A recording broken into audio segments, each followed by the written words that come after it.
Tumatawid sa pedestrian lane ang estudyanteng ito ng sagasaan ng isang sasakyan sa istansya Kalibo, Aklan. Ang biktima, isang 9 years old at grade 3 student ng istansya elementary school.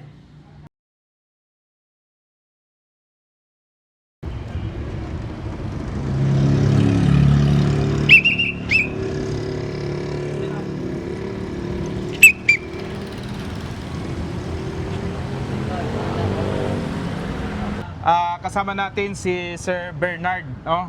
Siya yung guard dito sa Estancia Elementary School kung saan may nangyari kanina na isang aksidente habang tumatawid itong isang bata ay nabangga itong isang sasakyan. Sir, ano po ang nangyari kanina? Kasi sir, dito na yung kasama ko, iya sa piyak nag-traffic. Opo, dito. Nagpundo niya sa piyak. Oho. Ay ako ito, hayro nga ito sa piyak. Nandun ka sa kabila. Oo, Okay. sinyasan ko ang bayan nga, dali lang. Opo. Ang sayakyan, kadasig ka nagkakan, ay sinyasan ko nga, huwag tang ano ni, hayro nga tayo, huwag tayo magpapaw, siguro magpundo ang sayakyan. Tumabok to nga kakon. Ay sinyasan ko makarangan ni, makon pundo. Ay, gusumpit anong nagkakay sa sakyan, huwag tayo minumino. Huwag kita kami minumino, sir, huwag kita na prino. Sinagi na kita. May istansya Kalibo, Aklan. Kasama natin si Kagawad Romel Apolinario Dislate. Kagawad Romel, magandang hapon po. Magandang hapon po, Kapabrong Archie. Opo, anong investigasyon natin, Kagawad, dito sa nangyari sa iyong lugar po kanina? Kasi kanina kasi mga banda alas 11:30 ng umaga, nandun ako sa Barangay Hall kasi ako yung OT kasi umalis si Kapitan, may pinuntahan yung punong barangay namin. So nandun ako sa barangay kanina. May lang siguro mga 11:20, 30 may tumawag sa emergency hotline namin. Sinagot ng BIPAT yung tanong na may aksidente daw sa may harapan ng Estancia Elementary School. Diyan sa may pedestrian lane. Opo. Oo. So yung tumawag pala si punong barangay DC Andrade. So automatic yan, siguro mga minuto lang siguro. Tumakbo kami ng mga tanod namin. Tapos isang tanod namin, pinapatawagan namin yung MDRRMO para makaresponde. So siguro mga 1 minute o mga 2 minutes siguro, nakarating kami doon sa area, sa National Highway sa harap ng Estancia Elementary School. At pagdating ko at saka kasama kong tanod na dalawa, kita na namin na mayroon na doon na marami ng tao, parang traffic nga. Nandun na yung Kalibo Police na car, yung patrol. May police na doon na dalawa, nagka-traffic, at saka yung isang cop, at saka yung isang traffic enforcer din na utilize yan ng sa elementary school na siya mag-assist din ng cop para dalawa sila. Kasi dati yan, kami sa barangay, nag-assist yung tanod namin, sino yung officer of the DOD na kagawad, nag-assist kami dyan na mag-traffic, no? sa pedestrian para sa mga bata. Ngayon, nagdalawa na sila, so, at saka kasi yung duty na namin tanod, lima, so hindi namin lahat na makakadyan passes kasi may marami din kasing minsan on call ka, emergency na tumatawag. So ngayon, dalawa na sila dyan. So parang sabi ko, okay na dyan. So wala nang tanong nag-duty na para assist. Naka-kumplito naman dyan may pedestrian lane na bagong pinta, mayroong signage. So yan kanina nang nangyari. May signage na slow down, tapos double na yung dati parang isa lang yung pedestrian lane, parang naging dalawa pa, dinagdagan, naging malapad pa, no? Yung kasi nang nag-asphalt overlay na bagong asfalto, Opo. hindi na yan. Tapos, nandun din sa may Bacolod Chapel, meron din. At saka, that time, kanina, Kapuping Archie, nandyan din yung taga DPWH at saka yung IPC, Aha. naglalagay ng mga pinta dyan sa bike lane. Apa. Nandyan din sa kanila, din ka na sa harap ng chapel. Aha. Ba't kasi ito kasi yung bata, base sa pag-review namin ng CCTV, with kasama namin yung Kalibo Police. Apa. Yung sa traffic section, yung kilala natin, yung taga-teki, sino yung Si Sir Million Daga. Hindi, yung isa, yung Si Sir Ortega. Ortega, yes. So, Apa. tama sila kanina pumunta. Check namin yung pagdabalik ko, pagbalik ko sa barangay, check namin yung CCTV. Apa. Parang tingnan ko talaga nangyari. So, parang nasyak rin ako. Oo. So, kasi yung yung babata, estudyante, nandito pala yan sa kabila ng eskwelahan, doon sa may warehouse sa kabila ng Katpan. Sa Nature Spring, itong warehouse nila. Sa pedestrian. Apa. Tapos, kasi may CCTV kami dyan. Apa. So, yung traffic enforcer natin doon din sa kabila, siguro nagsisinyas din siya na huwag mo na. Siguro, di ko makuha yung connection dahil dun sa kabila. Oo. Sana mapupunta yung traffic enforcer doon sa kabila para asistensya. So, tumakbo yung bata. Oo. Takbo papuntang eskwelahan. Sus, nandun pa rin yung multicam na puti. Apa. Sapul talaga sa Kapubing Archie. Opo. Mukhang mabilis yung takbo ng sasakyan, ano? Mabilis talaga, mabilis. Opo. So, talaga, parang pagtakbo ng bata, dito niya bitcon sa kaliwa, na side ng bata. Oo. Hindi pa siya hindi pa siya nagka-preno. Walang kasiskit ng preno, wala akong nakita kami. Oo. So walang bakas na, kumbaga, Nag-preno siya. preno, dire-diretso, tuloy-tuloy. Diretso siya. Tapos doon, siguro mga almost na 20 meters, napailalim yung bata. Pagpailalim yung bata, Oo. inapakan pa na yung bata dito sa may paa. Tapos, pag-apakan sa bata, yung bata, doon na sa may center line, lumabas na yung almost 20 meters almost 20 meters, bago na siguro napansin na may binangga siya. Tapos dire-diretso pa siya. Tapos doon na siya huminto sa harap ng karwasan. So, sa harap ng karwasan, so medyo malayo na yan, Kagawad Romel. Malayo na, mga almost na siguro estimate ko mga 50 meters. 50 meters mula dito sa pinangyarihan. Gusto niya binanggaan niya. Oo. Nakausap ninyo yung driver po? Hindi na, dahil hindi na namin ako kasi pulis at saka yung isang tanod namin ang nagkumpronta. Pero hinapon siya sa isang traffic enforcer, hindi pa sana siya Paghinto. Tapos siya, huminto na siya, pero parang siguro tulala rin siya. Anong nangyari? Opo. So parang didiretso pa sana ulit. Ayaw Hinapon siya ng isang dalawang cup. Opo. Tapos, huminto siya. Tapos, pagdating namin doon, kinukumpronta siya sa isang pulis. Pumunta na pulis. Tapos bumaba. Tapos, pumunta doon sa patrol car, nag-usap sila. Tapos, bumalik naman sa pero, kasi na tao kanina doon. Kasi, parang 2-3 bisis po doon namin tinawagan yung MDRR mo. Pero dumating rin sila, pero matagal-tagal na siguro, mga 5 minutes na eh. Almost na, dumating sila. Mabilis. Kung sa loob ng 5 minutes nakadating sila, medyo malayo eh. Opo. Responde rin sila. Opo. Pero kasi may kontak kami sa MDRR mo kasi yung radyo namin din sa amin sa barangay, kontak talaga sa MDRR mo yan eh. Opo. Nakakontak. Kagawad Mel, ang nangyayari dito sa istansya, sa lugar nyo po, ay hindi lang yata ito ang first time na may nangyaring ganitong aksidente. Yung isang tanod pala raw dito, muntik na raw masagasaan din ng isang bus. Dito rin po Yes. pa nangyari yun? Oh, ito, Kapubri Archie. Aside sa nangyari kanina, okay na yon, na-clear na. So nag-assist pa rin kami kanina ng ako, no? Kasi yung pinasundo namin yung pamilya ng Bansatanod, padala sa provincial, nandoon na yung biktima. Aha. So, ako yung natira kanina. Nandun kasi yung kanina yung taga DPW at saka yung IBC na contractor na nagpan pa ng mga nagpipinta.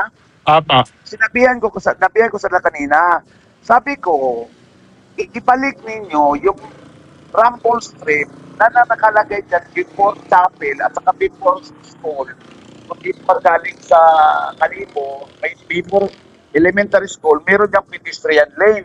Apa. At saka doon sa may galing nga pa nga before chapel, meron niyang pedestrian. Ngayon, nag-asphalt overlay sila, linagyan na nila ng pedestrian lane at sa mga lane dyan, center lane at saka dyan sa mga broken lane. Pero yung pedestrian lane, hindi nila, yung rumble straight lane, hindi nila binalik. Oo. So, may request na ako dyan sa DPW dyan sa maintenance kay Engineer Joey na ibalik ninyo kasi makatulong yon para mag-slow down yung mga sasakyan. Oo. Ayun, yung ito problema. Sabi ko, balik nyo, makatulong yun. Kahit tingnan nyo, may aksidente. Kasi minsan, mabilis sila eh. Hindi na nila respeto yung pedestrian lane, yung mga motorista. Kaya yun ang isang problema. Maliban sa meron na siyang signage sa magkabilang dulo, sa magkabilang bahagi na nakalagay slow down, school zone, plus meron pang pedestrian lane, hindi man sila nagmi-minor. Kanina nga, kamuntik rin kami kanina after na nandun baka siguro mga alas 12. Marami kasi bumabalik na mga estudyante. Nandun pa kami, kamuntik rin kami sagasagahan ako ng Land Cruiser na bago. Grabe naman. Na kami kasi may tumatabok yung mga bata galing sa eskwado, uwi na siguro, mga 12 siguro. Kami tatlo na kami nga, yung kakap at saka yung traffic portion ng eskwelahan, nandun kami, hinarangan sa gitna. Dahil yung mga bata, tumatawid pa. So, sabi ko, mabilis pa. Sabi ko, wala talagang respeto to masasakyan. Tapos dagdag mo pa, Kapubring Arte, gusto kong ipatawag rin tong yung dispatcher o kundi management ng series. Kanina, yung bururo nila, yung kulay blue na series, mabilis pagpatakbo. Ay, kahit dito hindi rin nag-slow down. Hindi rin nag-slow down. Sabi ko, nagbabago din na may lesson learned na sa kanila na yung series pass nila. Diyan rin, kamuntik nilang sinasagasaan yung pati yung enforcer dyan. Opo. Ay, grabe pala no, ang nangyayari dito. So, ang plano ho ninyo, ipatawag rin ang itong kumpanya ng series sa sesyon sa barangay. Sa barangay, pag-invite namin yan. Kasi hindi lang once, twice, yung nangyayari dyan, parang wala bang respeto. Kayo kasi yung mga rurubas nilang yung mga aircon, yung mga malaki. Kahit lang mag-slow down dyan sila. Malapit na lang yung terminal nila, mabilis pa rin sila tumapatakbo. At sakop ng inyong lugar ang kanilang terminal. Yes, oo. Dito sa Estancia. So, anong plano ninyo sa ganyan na parang hindi lang ito isang beses nangyari pala itong ganito sa iyong experience ay kumbaga napagdaanan mo rin at nakita rin mismo ninyo bilang kagawad na ganito ang sitwasyon dito sa inyong lugar. May balak po ba kayo na maggawa ng barangay resolution na magkaroon dito ng batas na dapat may speed limit dito, Yes, siguro, Kapubring Archie, as chairman sa Transportation, Communication at Public Utilities, siguro, usapan namin gagawa kami ng resolution kundi i-invite namin yung mga ahensya ng gobyerno. So, din na yung natin, yung administrasyon ng Estancia Elementary School kasi may nangyaring aksidente para sabi ko pag-usapan kung ano yung magandang solusyon na mga precautionary measure na gagawin namin na makatulong kahit ano kung dagdagan pa diyan yung enforcer, Mhm. traffic enforcer, napaka-assist diyan. Aha. Kasi o kung ano pa, yung baka kulang pa yung mga signages. At saka yung Oo. isang recommendation, yung ibalik lang yung rumble strip para mag-slow down sila. Apa. Siguro, kahit nga, sabi ko, sa isip ko nga kahit ano sabi ko, kung damihan pa natin yung mga signages dito, kung ano pang mga sign, kung ganun Apa. pa rin, wala rin disiplina yung mga motorista, siguro wala rin mangyayari. Pero Aha. kung may speed limit tayo, Oo. siguro DPWD sa Way Patrol, kung anong mga, ikulab natin ba kung ang magandang Apa. Tapos multahan sila pagka may pag hindi sumunod. Ano? Gano'n na lang siguro. Oo, kasi ang problema namin kasi dyan sa istansya, kasi accident po yung lugar dyan, Osmeña at Binyo. Apa. Kasi yung problema namin dyan siguro, dapat siguro may mga, like sabi sa highway patrol, kasi marami yung mga illegal parking, mga naga-parking kahit sa kwan, sa tama na parkingan. Aha. Tapos may mga dyan malapit sa may eskwelahan, maraming nakaparking sa highway. Mhm. So, marami dyan, mga obstruction ba? So, dapat sabi ko, I-clear, no? clear lahat. Clearing? O, Mhm. clearing operation galing dito sa may Kapitolyo at Aha. doon sa boundary. Kanino nga panahon dati na yung DILG secretary, mayroong ganyan dati na road clearing? Parang sa panahon pa natin dati sa Energy FM pa tayo, hindi pa ikaw kagawad noon? Oh, Or kagawad ka na? hindi pa meron kang may national or national na Mm. talagi. Meron yan. At saka Opo. meron kaming monthly na clearing operation. Kapobring Arche. Aha. Meron kami ay pati nga yung mga may mga food cart yan na nagbibinta dyan sa pati. Clear namin yan kasi wala rin tayong magawa. Aha. Balik na lang, bumalik. Yung problema kasi dyan, yung talaga, sabi ko nga, Hmm. maganda na yung daan natin, 4 lane na, yun pa, marami rin sasakyan, Apa. lagi rin may accident. So ano bang magandang solusyon? Apo, sige pa. Kagawad Romel, mukhang pagod na yung camera woman ko dito. Sige. Ang dagdag nating mga pag-uusap, baka mamaya sa plastado sa gabi, baka pwede ka patawagan. Ano po? Maraming salamat, Kagawad Romel, sa oras na binigay po sa amin sa PB News team po. Thank you, welcome, Kapobring Arche, thank you. Apo, bye-bye. So sa initial nga investigasyon sa aton nga investigador sang mga 11:20 AM ang biktima nga nag-cross sa pedestrian lane sa tubang sang Estancia Elementary School sa may tunga gid mismo nga portion sang pedestrian lane. May naggulpi nga nagbangga ka sa iya, isa ka Suzuki Cab Chas bearing plate number GEQ 4846 kag ini nakapangalan sa Careta Enterprises Incorporated. So amo yung ginasakyan sa aton nga suspect sa aton driver. So sa natabo dito accidentally nga na bungguan nila ang biktima.